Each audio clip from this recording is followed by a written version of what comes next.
mulher como principal guardiã do patrimônio da família. Cuidar e proteger sempre foram verbos primariamente associados à mulher.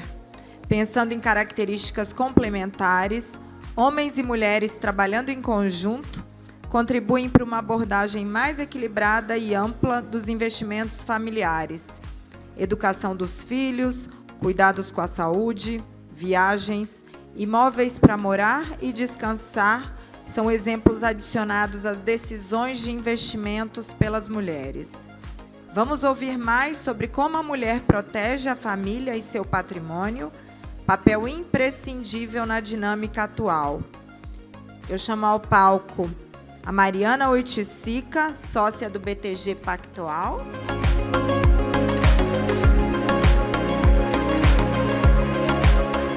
A Sara Delfim, sócia da Dália Capital.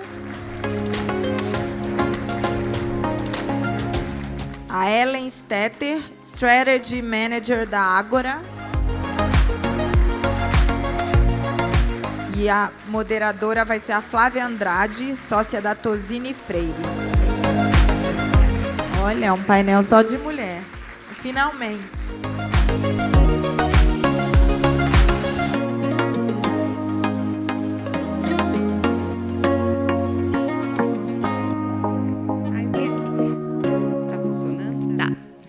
Oi, gente, boa tarde a todos, a todas. É um prazer enorme estar aqui. Eu queria primeiro agradecer o convite para a Women Invest, em nome da Maria Helena Valho. Dizer que eu estou muito contente de moderar esse painel de mulheres brilhantes, competentes. Eu gostaria de começar falando muito brevemente, né, que desde 1988 que a gente tem a Constituição que equiparou direitos de homens e mulheres, né? Equiparou direitos e obrigações de homens e mulheres. E, a partir daí, a gente teve muita evolução em termos de alcançar essa equidade de gênero, né? E acho que dos marcos importantes foi o próprio Código Civil, em 2002, que ele trouxe, ele derrubou, né, alguns estigmas de pátrio poder, de homem-chefe da família, né? Então, hoje, desde o Código Civil, né, o poder familiar ele é dividido em conjunto entre homem e mulher, né? A mulher, na sociedade conjugal, ela tem tanto direito quanto ao homem em relação ao patrimônio, né, da família, dos filhos, óbvio que isso vai depender do regime de bens, mas ela tem, não existe mais um poder, o pátrio poder, existe o poder familiar que é dividido em conjunto entre homem e mulher. Mas o mais importante que isso é que houve uma evolução que é nítida na relação da mulher com o patrimônio. Então, é visível que hoje a mulher tem uma maior relevância em seu patrimônio, tanto que a mulher é hoje um dos focos, né, de um grupo consumidor que as empresas estão de olho, né? Ela adquiriu essa relevância. E é sobre isso que a gente vai conversar aqui hoje, bater um papo hoje com essas mulheres, né? A gente vai começar com a Ellen. E a Ellen, eu gostaria que ela começasse contando um pouco qual o contexto da evolução da mulher em relação à sua relação com o patrimônio atualmente. Obrigada, Flávia. Boa tarde a todas. É realmente uma honra poder conversar aqui com vocês. A nossa liberdade financeira ela é relativamente recente. Tá? Você trouxe alguns dados super importantes em termos de marco civil. Se nós pegarmos uma retrospectiva, só a partir de 1934, que a mulher ficou apta a abrir uma caderneta de poupança sem anuência do marido.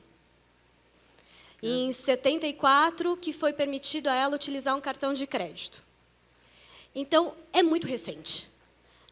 É muito recente essa nossa percepção em relação ao financeiro. Nós estamos em uma geração em que nós olhamos para trás e vemos claramente a mulher assumindo liderança dentro de casa, o papel dentro da família, mas, em grande medida, a gestão financeira ainda era delegada. Hoje, a mulher ela começa a ocupar um papel maior como investidora? A resposta é sim. Isso significa que houve uma ruptura, algo super rápido? Não, é muito lento. A participação da mulher como investidora ainda é relativamente baixa. Não que a masculina também seja elevada, mas, claro, que no relativo, a mulher ainda está alguns passos para trás. Em que sentido? Quando nós olhamos força de trabalho, né, a mulher hoje ela é a maior parte da população brasileira, sim, mas ela é 43% da força de trabalho. Mas então está gerando renda? Tem renda? Tem renda. Ainda há disparidade em termos de renda. Quando nós olhamos, por exemplo, o rendimento médio de uma mulher, está em torno de 78%, 80% do que é o rendimento habitual de um homem. Opa, mas será que isso pode explicar um pouco a questão da mudança em termos de gestão financeira? Pode. Mas, mesmo assim, eu queria trazer um ponto de nos darmos a chance, de nos desafiarmos para... Eu consigo, eu tenho capacidade. É tudo muito novo para nós. Então, eu preciso conhecer, eu preciso me informar, eu preciso buscar conhecimento para assumir também esse protagonismo. E esse protagonismo é pensando, inclusive, na gestão da família dela, na nossa gestão, da nossa família. É trazendo exemplos dentro de casa. Uma coisa que eu achei bem interessante da pandemia, ela veio para reforçar, em grande medida, a discussão do orçamento familiar. A sensação de que a parte financeira ela tem que ficar apenas na mão de uma pessoa é uma visão turva. O orçamento é familiar. Todos devem se envolver com a causa da família. O homem, a mulher, os filhos. A decisão precisa estar em conjunto. Então, quando nós trazemos essa mulher, nos colocamos como investidoras, nós temos uma ascensão, sim, ao longo dos últimos anos, em termos de participação, mas ainda pensando quantas se investem, recentemente a Ambima divulgou um estudo super interessante, que mostrava que menos de 30% das mulheres se colocavam como investidoras. Os homens, um pouco mais, em torno de 40%, 42%. Um outro ponto muito interessante foi de que as que investiam de forma extremamente específica, em um único produto, poupança. Então, a maior parte desse investimento é um investimento concentrado, ou seja, falta educação financeira. Falta esse desafio em termos de diversificação. Você acha, desculpa interromper, mas você acha, então, que a mulher tem que tomar mais à frente desse protagonismo, que ela já tem um papel relevante, né, em termos de poder econômico? Você entende que ela tem que tomar a frente? Tem que tomar a frente, tem que discutir, tem que conversar, tem que buscar conhecimento. Quais são as minhas opções? Né? Como que eu administro? Porque, quando nós falamos em patrimônio, nós estamos falando do patrimônio dela e da família. A mulher tem uma expectativa de vida superior ao do homem. E essa tendência vai continuar. A expectativa, por exemplo, lá para 2060, é que a mulher viva mais de 80 anos, 85 anos. Poxa, eu tenho que ter um planejamento. O homem, em torno de 80. Então, eu tenho essa diferença. Eu não posso delegar a minha gestão financeira, a minha independência financeira. Eu preciso participar. Eu preciso ser protagonista, mas eu preciso participar. Eu acho que o primeiro passo é se colocar como participante. Eu também que tenho decisões a serem tomadas. Então, olhar para conhecimento financeiro, conteúdo financeiro. Ai, mas é chato, é difícil.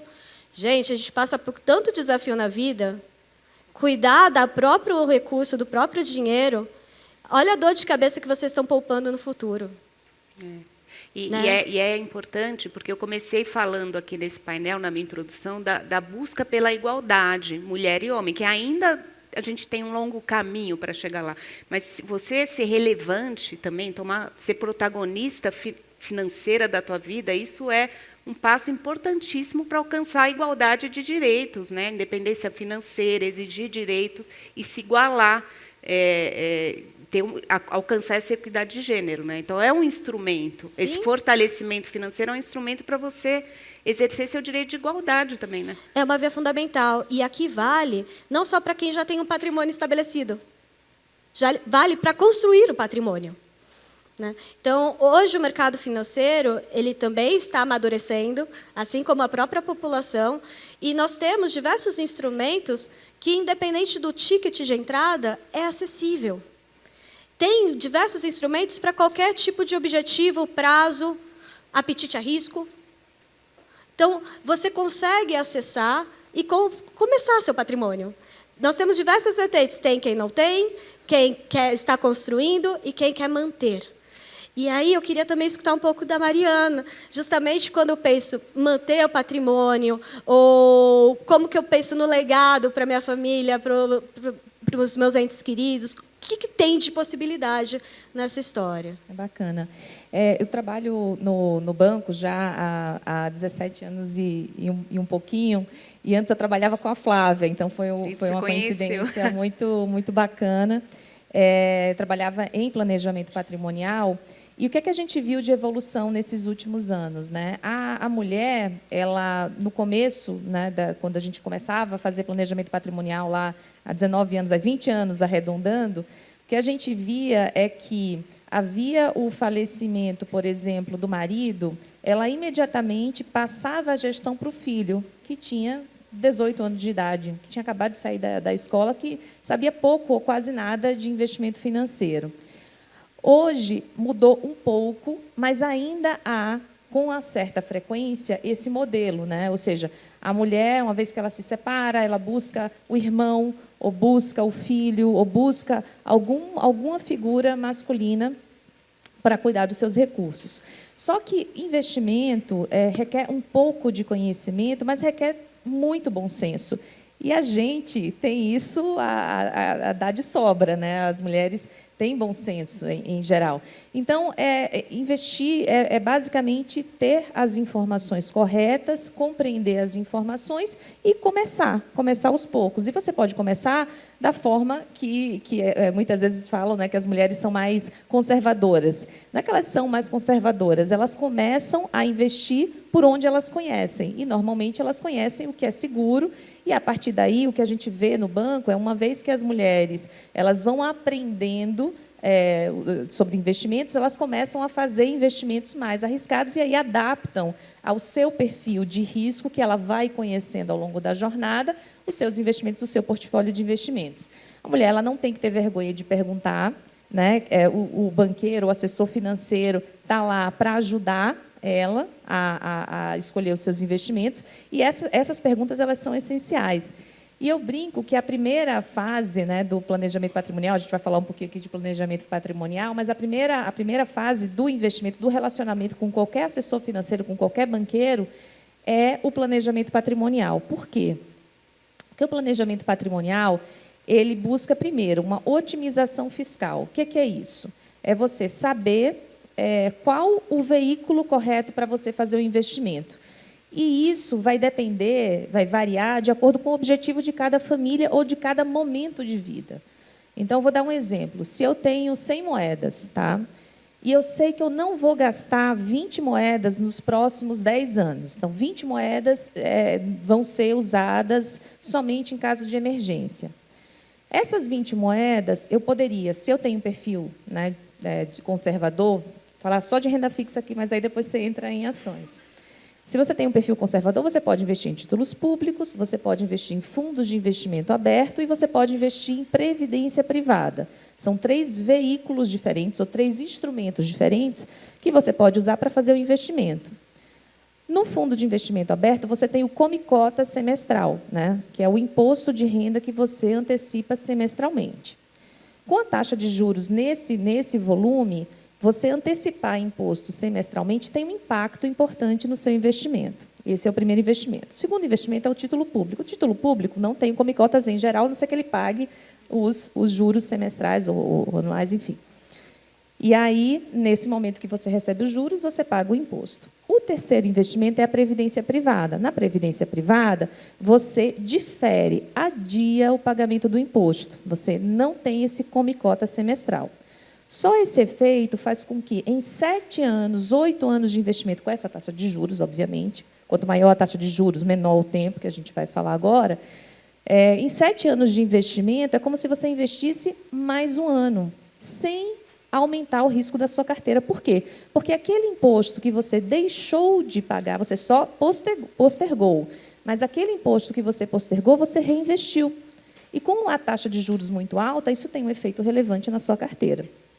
Então, só o fato de você se planejar, saber o que você quer, faz com que você otimize os seus investimentos. Esse é um exemplo. Dentre esse, tem vários outros exemplos, né? E a mulher é muito boa de planejamento também. E aí, nesse sentido, a mulher ela tem muito a planejar e a agregar valor nos investimentos. A gente vai falar de sucessão também, que eu acho que é importante, mas isso a gente está falando somente de otimização fiscal, somente de manter os investimentos financeiros. Mariana, eu acho que, só dando uma parte aqui, você entende, então, o planejamento patrimonial tem que ser feito um ângulo 360 graus, né, que você acabou de falar. Olha para o lado fiscal, mas não olha só para o lado fiscal, senão seria um planejamento fiscal, né? A mulher tem que também olhar para o lado sucessório e, muitas vezes, para o lado do patrimônio mesmo, né, em si, né, o que vai deixar para quem... o próprio casamento faz parte desse planejamento, né? Escolha do regime de bens, no momento que você casa, escolhe o regime de bens, você já está causando um efeito patrimonial importante, não é? Perfeito, exatamente. Exato. A gente vai voltar na sucessão, acho essencial. Quero depois falar de doação, sucessão, e aí eu quero que você fale um pouquinho também. E aí, só complementando em relação à parte dos investimentos financeiros, aí você pode dizer, a Previdência ela funciona para tudo? Não. Né? Não por quê? Porque se você vai fazer um investimento de curto prazo, a Previdência ela pode ser trágica, porque se você tem a alíquota regressiva, você vai pagar 35% nos primeiros 2 anos sobre o seu rendimento financeiro, contra no ativo isento 0 ou no ativo de investimento de renda fixa 15%, 22,5%, assim por diante.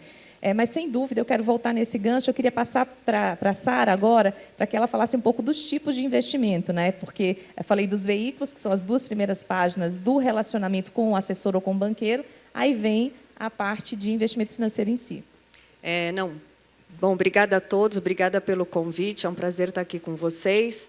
Eu não sei se aqui todo mundo conhece a Dália, mas a Dália é uma gestora de recursos e o nosso DNA é ações, né? Os nossos fundos majoritariamente investem em renda variável, mas a gente também usa outros instrumentos para compor a carteira. Então, eu sou uma pessoa de risco, né? Eu gosto de tomar risco.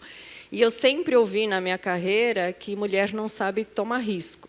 Isso é a maior bobagem que eu escutei a minha vida toda, né? Porque a gente passa a vida toda tomando decisões de risco, e principalmente as mulheres, né? Quando a gente decide qual é a melhor babá para cuidar dos nossos filhos, é uma decisão de risco, né? Aceitar o pedido de casamento talvez seja a maior decisão de risco. Aceitar uma proposta de emprego, assim, tudo é uma decisão de risco, né? Então, eu acho que decidir aonde investir o nosso dinheiro também é uma decisão de risco, mas ela não é mais difícil ou mais fácil do que todas as outras que a gente toma ao longo da vida, né? Então, eu acho que tem essa percepção da mulher frágil, mas muito pelo contrário, né? A gente decide tudo o tempo todo. É um preconceito. Então. É um preconceito, assim. E eu acho que a gente tem habilidades e qualidades que, às vezes, a gente explora pouco, e qualidades que eu acho que, às vezes, os homens também não têm, né? A gente não é muito impulsiva, ou Maria vai com as outras, né? O homem vê o amigo investido em criptomoeda, vai todo mundo investir em cripto e nem sabe o que é, para onde vai, de onde vem.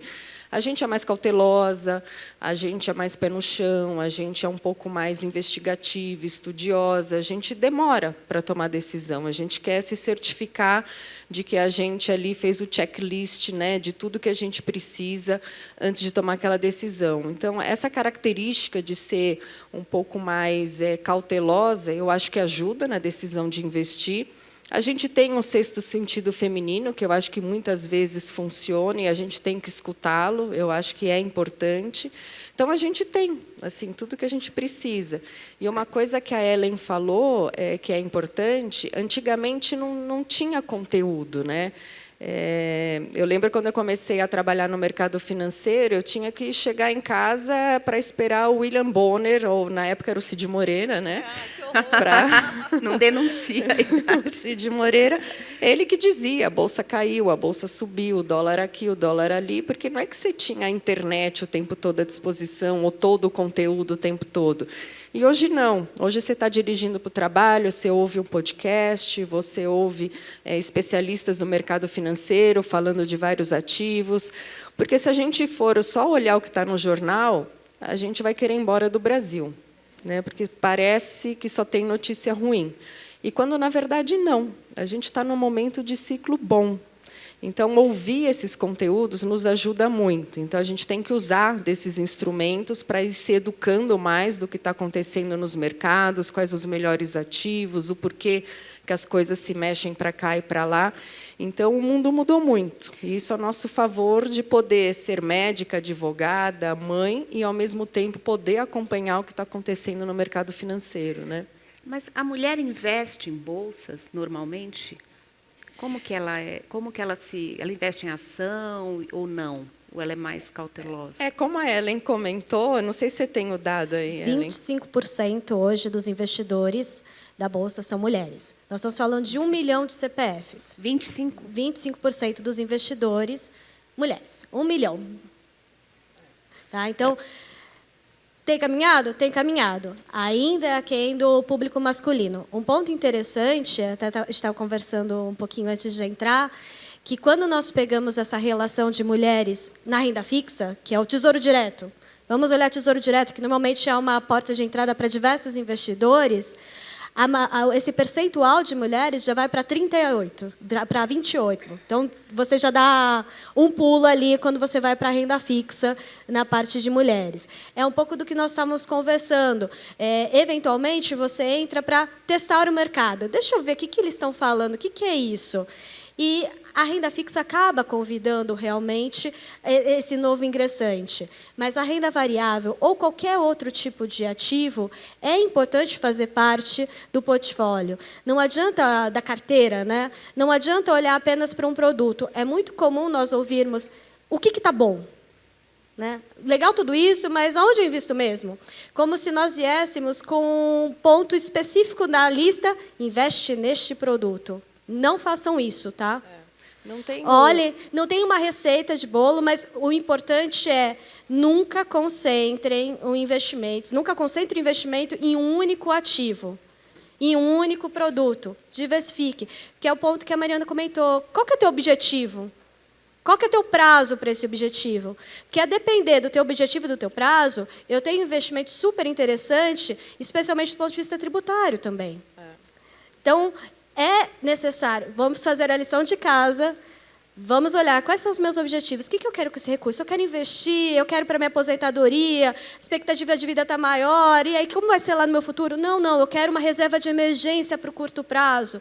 Qual que é esse ativo? Quais são esses ativos, na verdade, né, Sara? Eu sou uma pessoa de bolsa, mas eu não vou falar que o CDI a 14% é um ativo ruim. Não dá para falar. Assim, você ganhar 14% ao ano sem risco, tem que ter. Você tem que ter na sua carteira. Principalmente um dinheiro que você quer deixar reservado para uma emergência. Eu, apesar de ser uma pessoa de bolsa, obviamente, eu tenho um pedaço do meu patrimônio na renda fixa, no CDI. Mas é importante ter, com uma cabeça de mais longo prazo, uma carteira diversificada, como a Ellen falou. E o porquê? Porque os ciclos mudam muito rápido. A gente estava, se a gente pensar, nos últimos 10 anos, olha só o que aconteceu de 2011 para cá, final de 2021. A gente teve a maior crise econômica no Brasil entre 2014 e 2016, que foi a recessão do governo Dilma. Depois a gente teve impeachment. A gente, em 2018, teve uma eleição conturbada, greve dos caminhoneiros, teve a pandemia.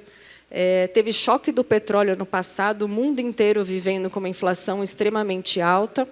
Quanto vocês acham que a Bolsa subiu nesses 10 anos? Vocês acham que mais ou menos de 20%? Quem acha que é menos de 20%? Quem acha que é mais de 20%? A Bolsa subiu 60% nesses últimos 10 anos, com todas essas tragédias acontecendo. No meio do caminho ela caiu? Caiu, obviamente ela caiu, mas quando você olha em janelas maiores de tempo, é um bom investimento. Por quê? Porque a gente está investindo nas maiores e melhores empresas do Brasil. Não é qualquer empresa, né? A gente está investindo numa Renner, numa Localiza, a gente está investindo numa Arezzo, numa Ambev. São empresas que a gente conhece.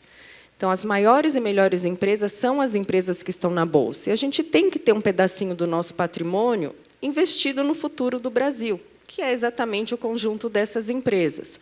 Tem momentos que vão bem, momentos que vão mal, e é o momento que a gente está vivendo agora.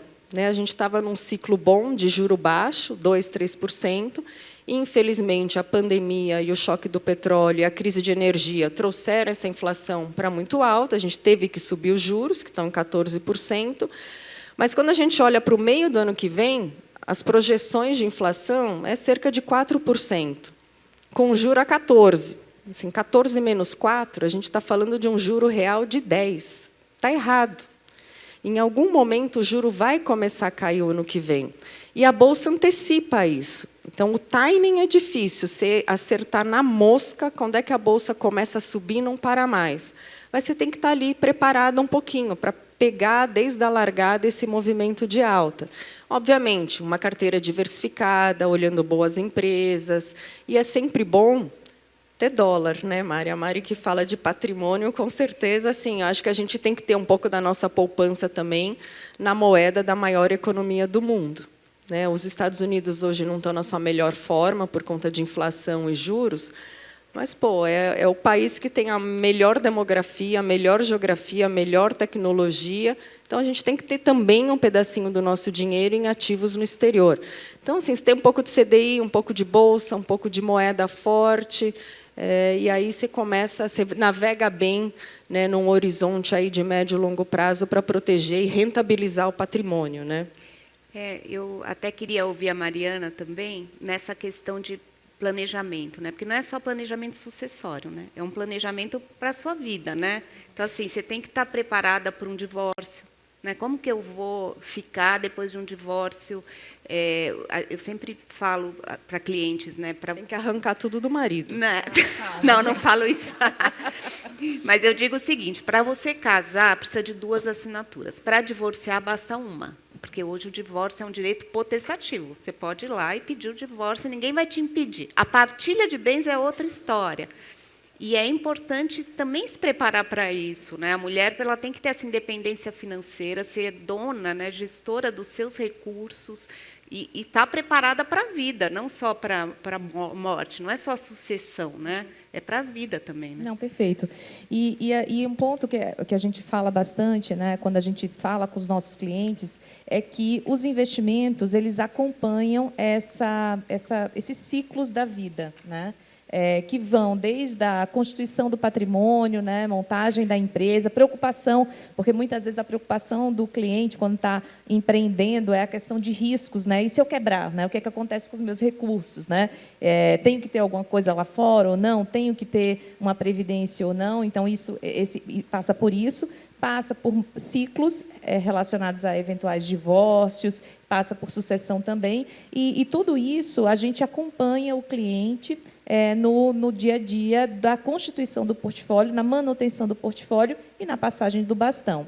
Aí eu vou começar por sucessão, que é um tema que a gente ouve bastante os clientes se preocuparem. Quando a gente é mais jovem, que tem filhos menores, a preocupação é: se eu falecer, o que acontece com os meus filhos? Como é que eles vão ter uma renda assegurada na minha falta? E aí cabe no planejamento, tanto o seguro como a previdência, como, eventualmente, uma carteira de investimentos em que você vai ter uma pessoa que vai administrar aquele patrimônio em benefício dos seus filhos até eles terem 18 anos.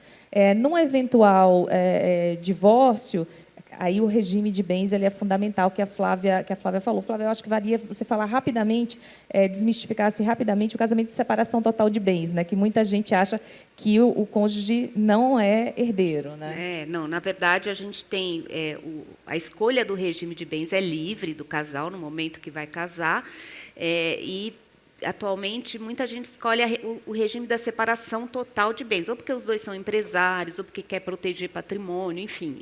O que eu acho uma solução até muito inteligente, porque você imagina no divórcio que você tem que lidar com guarda de filhos, com uma separação dolorosa, e você vai ter que discutir bens com o ex-marido. Então, a separação já resolve isso. Obviamente que, no decorrer do relacionamento, você pode antecipar, fazer doações, equilibrar, deixar os dois numa situação tranquila, mas o regime da separação de bens ele ajuda muito num divórcio. Mas, num caso de sucessão, ele não impede que o cônjuge seja herdeiro. Então, muita gente acha erroneamente que eu estou casada no regime da separação de bens. Então, se eu falecer, meu marido não vai herdar de mim. Vai.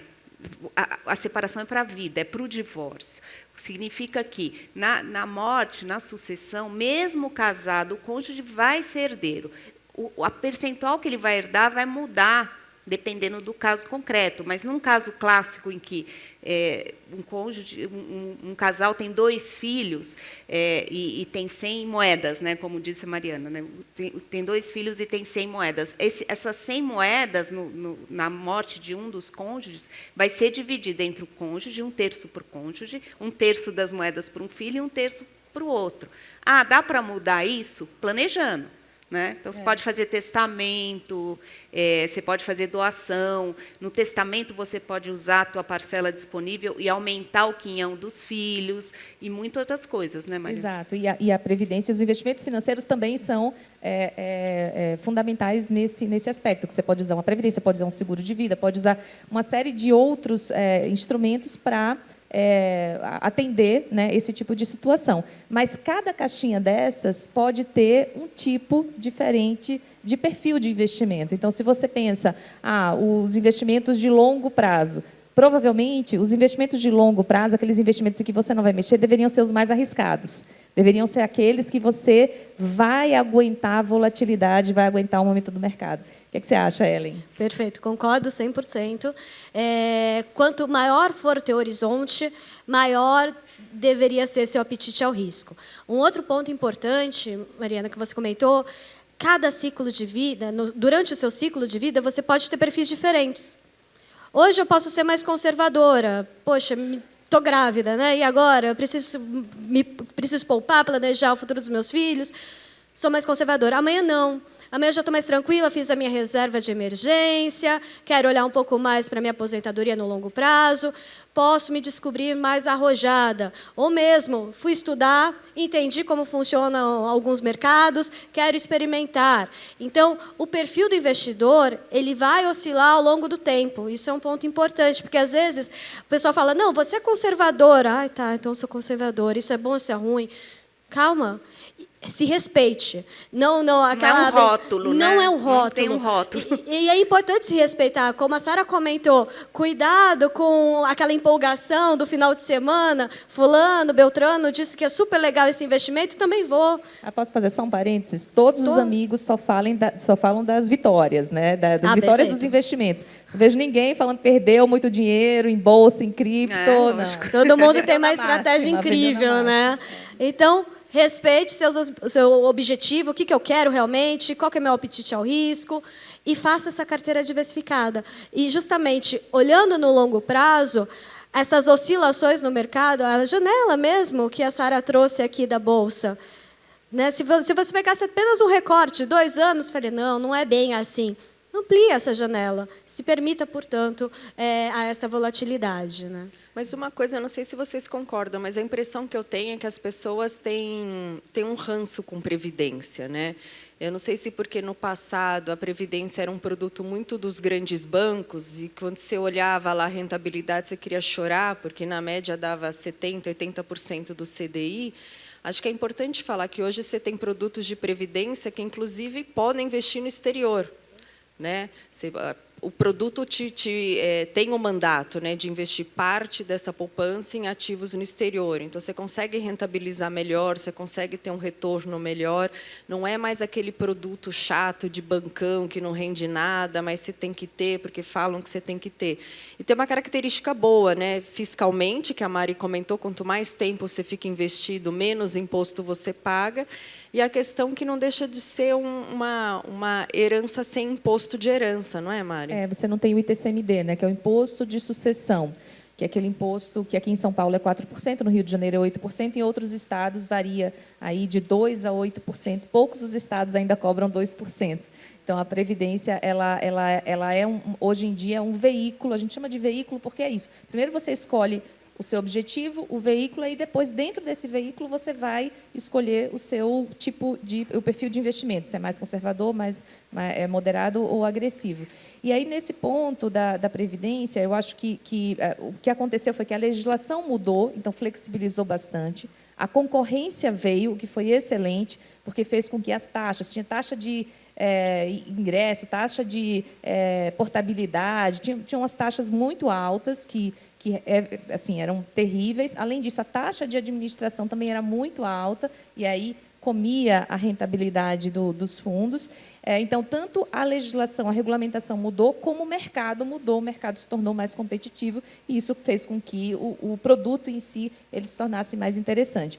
Mas, assim, não é que... É isso, o produto depende do seu objetivo. Então, os ativos isentos, eles são excelentes para o curto, médio prazo. Fundos de investimento são excepcionais, porque você não vai escolher ação por ação. Esse que eu acho que é um ponto importante, né? Ou seja, você não só segue, né, a tendência da Bolsa, mas você amplia essa tendência se você escolhe as melhores ações. Acho que vocês fazem isso muito bem, né, Sara? Eu queria só, antes da Sara falar, um outro ponto da Previdência que eu me lembrei agora, que a Previdência não entra no inventário, né? Então, ela não tem essa burocracia de inventário. Na sucessão, ela é paga diretamente aos beneficiários sem entrar num processo de inventário. Acho que esse é um ponto importante. É um ponto importante, né? sem dúvida. Principalmente quando você tem você falava. 2, 3 casamentos, ou filhos, né, de 2, 3 casamentos, que pode haver um conflito ali de interesses, e aí a Previdência faz com que os recursos eles sejam disponibilizados automaticamente com o falecimento, né? Obviamente, o banco tem o período ali de 30 dias para fazer pagamento, a não ser que o fundo tenha um período específico de resgate, mas, fora isso, todo mundo recebe. Eu acho que, na média, entre 7 e 9 dias, o dinheiro fica disponível, assim, que é um alívio. É uma vantagem, né? Vantagem. Você está naquele momento de sucessão, de falecimento, precisando do dinheiro, o dinheiro, muitas vezes, preso no inventário. Mas, desculpa, eu interrompi aqui. Oi, vou meter meu bedelho aqui no painel. Queria dar meu depoimento para esse painel maravilhoso. Uma das coisas que me salvou na minha viuvez foi o fato de que tinha testamento, tinha dinheiro livre para o mês em curso. E depois que eu fiquei viúva há 3 anos e 7 meses, e como eu tive uma viuvez pública, um luto público, eu recebo muitas mensagens nas redes sociais de mulheres, não só que ficaram viúvas, mas que passaram por divórcios. E me impressiona e me assusta, mesmo entre as minhas amigas, em todas as classes sociais, como que as pessoas não têm pé da situação financeira da família, do casal. Como que você precisa aproveitar um momento do seu casamento, do seu relacionamento, de preferência um momento bom, na hora que está tudo bem ali. O que vai ser de mim? O que vai acontecer caso o amanhã não seja esse que está colocado hoje? É muito importante que as pessoas falem disso, que elas se preparem para isso. E eu estou aqui para falar para vocês que, como meu marido era 20 anos mais velho que eu, e ele já sempre falava de morrer antes de mim, obviamente não tão precocemente, nem da forma trágica como foi, de uma hora para outra, a gente estava organizado para isso, e isso me salvou. E eu olho o tempo inteiro as pessoas dizerem que não tem um plano para isso. Tenham um plano para isso, porque a vida é muito doida. A gente está aqui hoje, amanhã tudo muda, e quando a pessoa passa por uma coisa dessas, o mês está girando. E você, no fim do mês, precisa ter um dinheiro líquido para pagar a conta de luz. E eu conheço muitas pessoas que não sabem quanto é a conta de luz de casa. E a Previdência é uma das coisas que não entra em inventário. Então, que te salva num momento em que... Eu conversei com uma viúva que hoje, de uma família com uma situação muito boa, fica tudo preso. O meu inventário faz 4 anos em fevereiro, eu não briguei com ninguém, todo mundo assinou no primeiro momento, o inventário não terminou. tenham dinheiro para viver caso aconteça alguma coisa. Desculpa interromper, a gente tem mais uns 15 minutos. Não, foi ótimo. Isso, Parabéns. Isso é planejamento, né? Perfeita. É muito pertinente trazer esse compartilhamento, né? Como nós estávamos real, conversando logo no início. Vamos sentar com a família, né? Quais são os objetivos da nossa família? Filhos, chamem os filhos, né? Chamem os filhos, coloquem todos na mesma mesa. O que eu espero daqui para frente? E é importante, inclusive, para trazer percepção de valor para os filhos. Como que as coisas funcionam? Da onde está vindo? Para onde iremos? Então, a mulher ela tem que realmente ter esse protagonismo, esse canal unificador, e não apenas permitir, vamos levando, deixa de lado, é chato. Não, é importante, faz parte do seu legado. Você transmite educação, você transmite cultura, e você também precisa transmitir conhecimento financeiro. É isso mesmo. Vou só complementar que às vezes os clientes eles não querem falar sobre isso. Mas a gente tem uma experiência, né, lá no banco de ir trazendo os exemplos práticos e trazendo as situações, e a gente acaba quebrando essa barreira. Então, se você tem dificuldade, vá para o assessor financeiro ou para o banqueiro, vá numa reunião com o seu marido, ou vá na reunião com o seu pai, ou se o dinheiro é seu, vá na reunião com seus herdeiros e seu marido para falar sobre o assunto. Acho muito importante. Mas a gente... Não, é que as meninas tinham falado de investir diretamente ou através de fundos, né? Só antes de eu falar, não sei se alguém quer fazer alguma pergunta sobre esses assuntos de sucessão, de proteção patrimonial. Não sei se está todo mundo tímido. Não, tem lá uma pergunta, eu acho.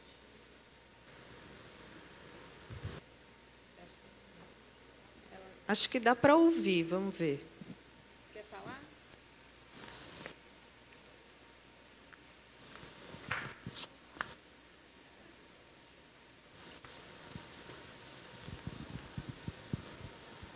Boa tarde. Eu que sou a viúva também, igual a Verusca. E quero realmente... Eu estou muito feliz de estar aqui e ver tantas mulheres pensando no investimento. Eu também sou empresária, mas meu marido morreu agora há 1 ano por causa do Covid. Foi sequela do Covid. Teve um AVC, sentou no barco com 48 anos e foi embora, na frente dos meus filhos. Me emociono, mas eu quero que mas sou forte.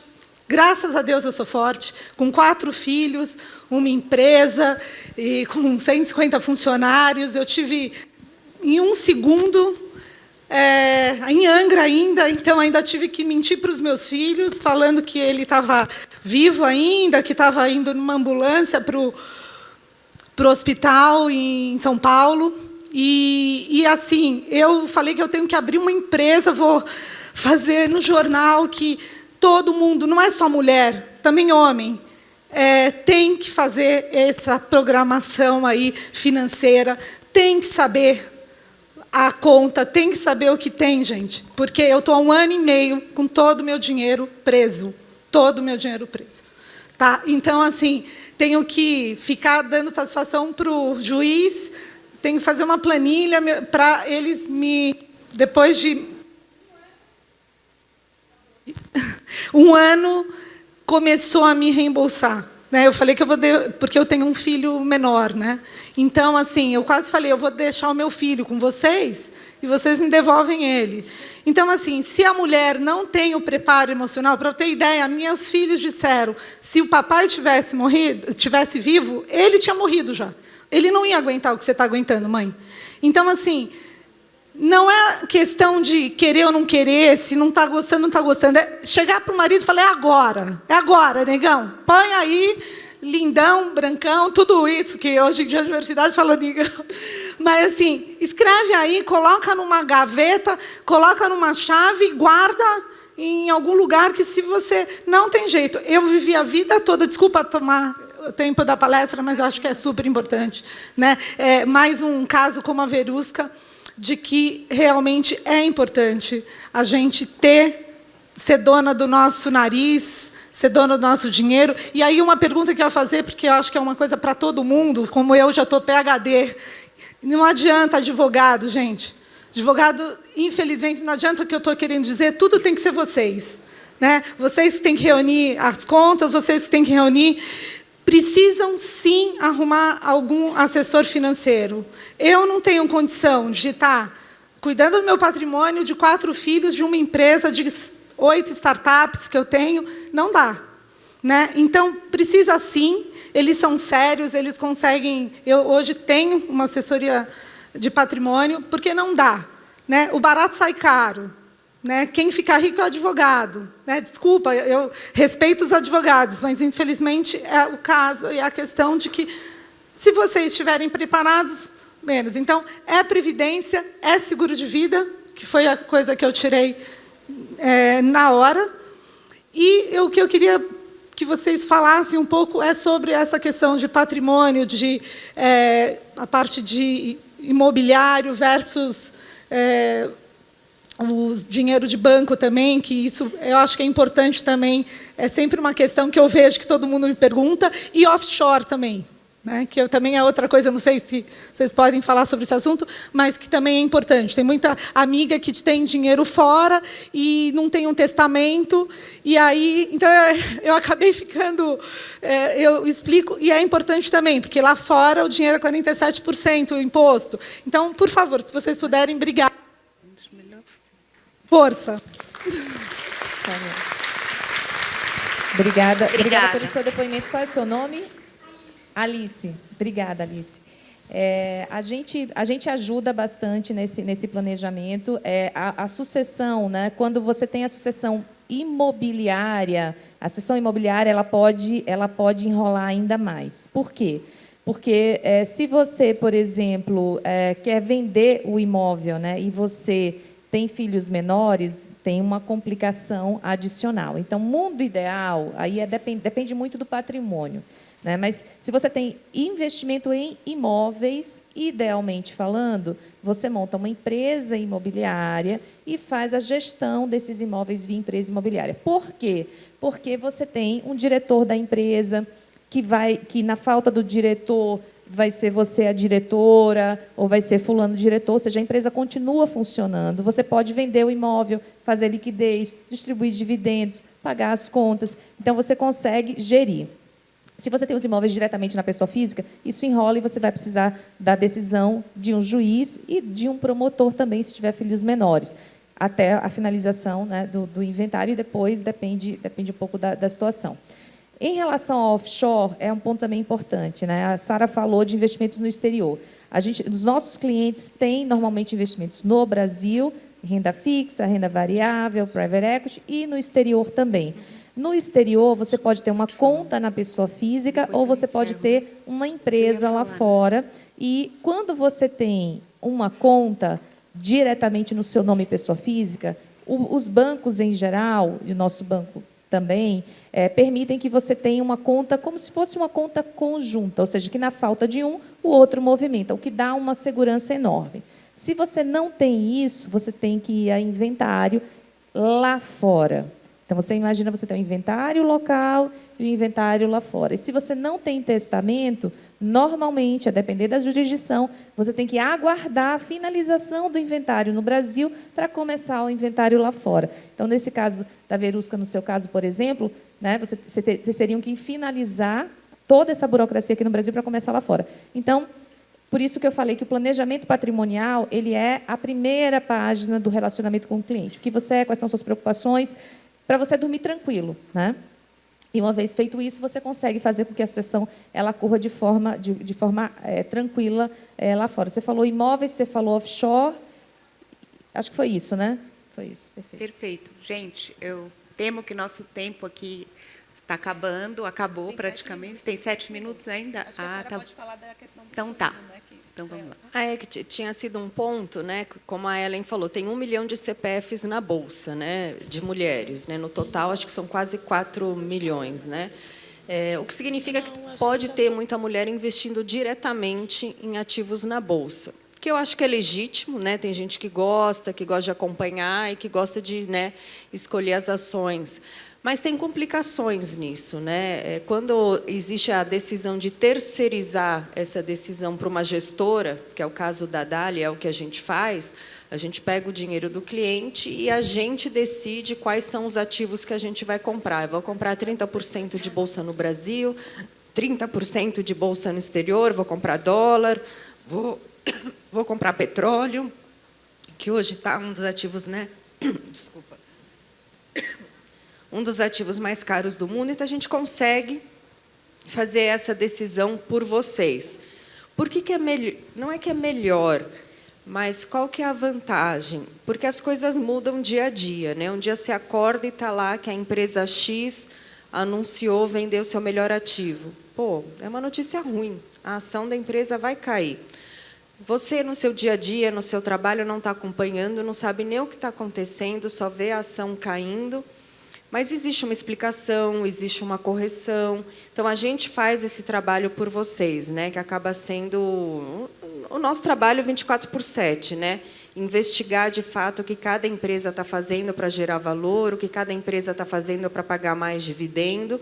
Mas existem pessoas que preferem fazer essa decisão sozinha e comprando e vendendo ativos na Bolsa diretamente, que também é legal fazer, né? Acaba, acho que, estimulando a pessoa a estudar mais, a olhar mais coisas, então acaba sendo um desafio, né?